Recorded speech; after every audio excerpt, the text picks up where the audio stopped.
bude šlapat. Ta sestava je samozřejmě i v mnoha dalších ohledech trochu pozměněna. Každopádně hraje se proti 16. týmu tabulky. Trhal rekordy. Pojďme se ale soustředit na přítomnost, kterou táhne Paulo Dybala. První střelecký pokus.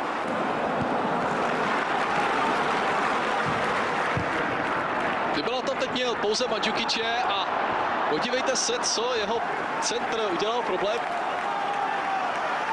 S Filipem, který očekával, že řecký golman si pro ten bal. Si ho vyhlédli skauti Udinese. Odražený míč, který nakonec Tohle byl Paulo Dybala, který zkusil vypálit a od jednoho z obránců se balón odrazil. Český fotbalista dnes dokázal skórovat. Kamera nám rychle ukázala jiného specialistu na góly. Teď ale pozor na Jakta, jeho druhý pokus! Je to tam, Jakub, jak to se dokázal prosadit, tak to je neskutečné.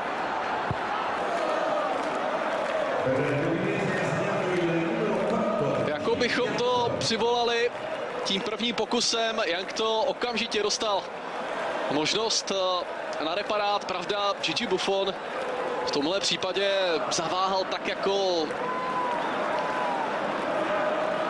nikdy. Cuadrado. Dybala má to na levou nohu, znovu vymýšlel přihrávku a Juventus to sehrál skvěle, jenže Lichtsteiner trestou nad podání Maria Mandžukiče. Podívejte se, kolik času měl Stefan Lichtsteiner.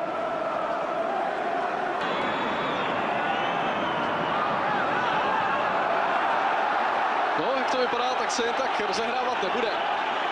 Jeden z hráčů Udinese skončil. No a byl to Evran, který tam... Dybala, je to 1-1.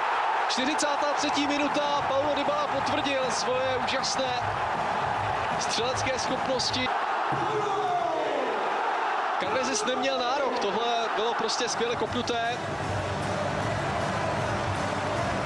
A Udinese se tak z toho vedení neradovalo úplně dlouho. Je to samozřejmě nepříjemný moment, kdy inkasovat těsně před odchodem do kabin.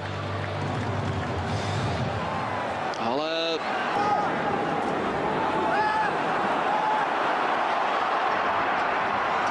už v první minutě Juventus zvýšil. Orestis Karnezis vyčekal Dybalu až do poslední chvíle.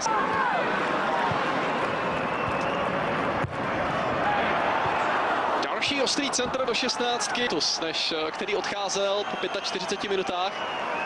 Otázkou je, jak dlouho to domácí... Zatím to tak vypadá podle pozic hráčů. Teď ale pozor na další snahy vepředu. Je z toho penalta. Tak na první pohled celně zklamaný, ale tady nedokázal včas stáhnout nohu.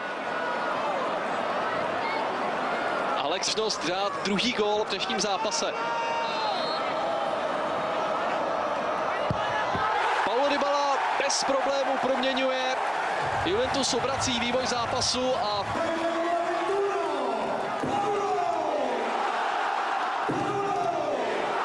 Orestis Karnezis zvolil prostor po své pravé ruce, Paulo Dybala vlastně také.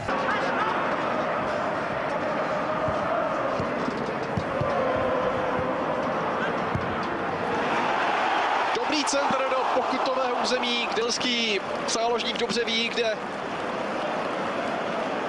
teď byla chyba jen a pouze na jeho hlavě. Omlouváme se za technické problémy, které vznikly kdysi na trase z Itálie. Jak vidíte, tak Juventus stále vede 2-1 a tohle je příležitost pro...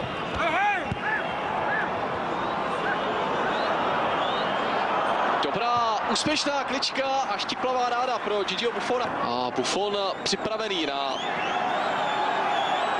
zemi v tom správném místě. Ještě zachytil Sven Kuhns. Udinese drží míč v dobré pozici a Gigi Buffon reagoval na hlavičku. A my si můžeme prohlédnout hlavičku Zapaty. Sami vidíte, že ještě v bezpečné vzdálenosti.